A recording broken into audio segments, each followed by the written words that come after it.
Beginning of rewritten story.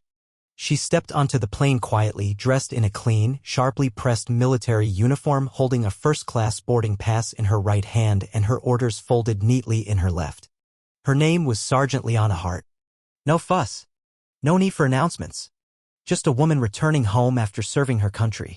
She made her way through the cabin, boots making a soft rhythm against the floor.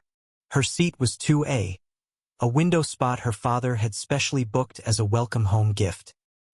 He hadn't said much when he gave it to her, just a nod and the words, "You've earned this." That was all Liana needed. She wasn't there for attention or comfort. She just wanted the flight to be peaceful. Sliding into her seat, she tucked her bag beneath the chair in front of her and carefully folded her jacket across her lap. A few passengers gave her a glance, some nodding, others not noticing her at all. She didn't mind. She was used to moving through spaces silently without ceremony.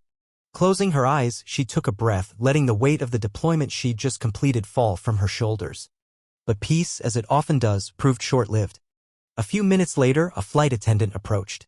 Her name tag read Ms. Langford. She looked to be in her late 40s, neatly styled hair pinned into a bun, and a polite but hollow smile plastered on her face. She paused next to Liana, her eyes flicking down to the seat number, then back to the uniform. "Excuse me, may I see your boarding pass?" Liana opened her eyes, a little surprised, but handed it over without hesitation. "Ms. Langford took a long look, her lips pursed. "This is a first-class seat," she said. "I know," Liana replied evenly. "It's where I'm assigned." "Are you traveling alone?" Liana nodded. "Yes." There was a pause. "I believe there's been a mistake," Langford said, her voice firmer now. "This section is reserved for premium customers." Liana's brows pulled together slightly. "My ticket says 2A. Langford offered a thin smile that didn't reach her eyes. "I understand, but sometimes tickets are upgraded in error. Would you mind moving to the back so we can straighten this out?" Liana sat up straighter.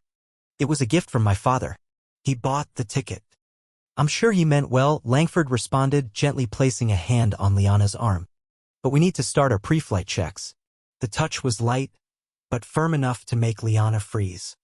Around them, other passengers began pretending not to listen, eyes buried in books or phones, lips pressed into tight lines. Without saying a word, Liana stood. She collected her things, gave Langford a nod, and made her way to the back of the plane. No one stopped her. No one spoke. In the cramped economy seat she was reassigned to, she sat still for a long moment, then pulled out her phone. Her hands were trembling slightly as she typed. "She made me move to coach. Said I didn't belong. I didn't argue. But she touched me. I'm okay. Just upset." She hit send, then placed the phone face down in her lap. The plane vibrated softly beneath her as it prepared for takeoff, but the stillness in her chest felt heavier than the aircraft's climb. A few minutes later, her phone buzzed again. A short, curt reply from her father. "What happened?" "All of it. Don't leave anything out."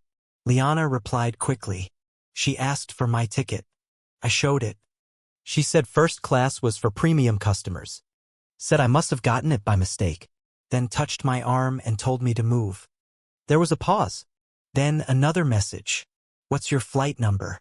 Liana stared at the screen. Her father, Colonel Marcus Hart, wasn't a man who asked idle questions. He had spent decades in military intelligence and now worked as a senior advisor within the Department of Defense.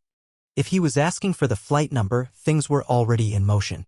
She typed it out and hit send. Meanwhile, in the cockpit, the pilot was checking his flight path when the in-flight phone buzzed. "This is Captain Hill," he answered. A voice responded, calm and commanding. "This is Colonel Marcus Hart. Calling regarding your passenger, Sergeant Liana Hart." The captain straightened immediately. She was just removed from her assigned seat in first class without cause, by your crew. Physically touched. Publicly humiliated. I've already spoken to aviation security. Expect a call. You will speak with your lead flight attendant and handle this immediately. The line went dead before the captain could say a word. He sat frozen for a moment, the weight of the call sinking in. Then he pressed the cabin intercom. "Ms. Langford, please report to the cockpit." At the back of the plane, Liana kept her eyes on the seat in front of her. Her hands were steady now. She didn't know what her father had done, but she trusted that he had moved swiftly, surgically, and without noise just like he always did. Up front, Ms. Langford stepped into the cockpit, confusion painted across her face. "You removed a soldier from seat 2A?" the captain asked. "There was a mistake. I assumed the ticket was invalid."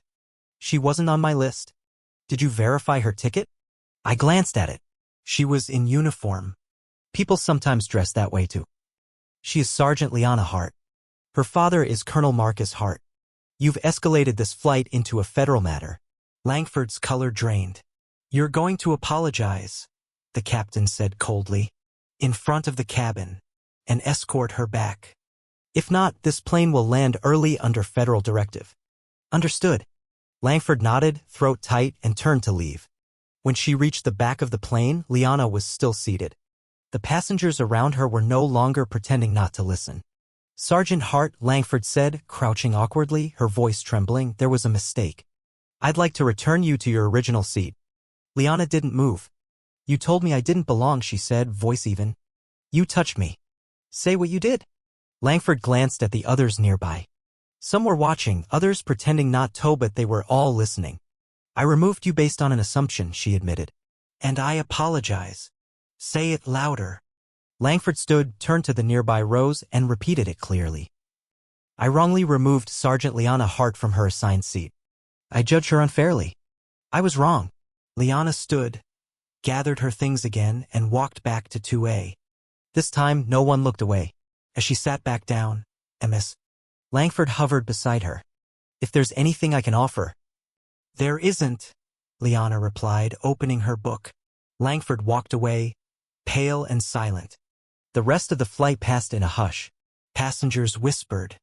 Flight attendants moved more slowly. In first class, the man across the aisle leaned over. "I saw what happened," he muttered. "That was unfortunate." "Did you say anything?" Liana asked. "No. I didn't think it was my place." "Exactly." Her phone buzzed. "Sit tight.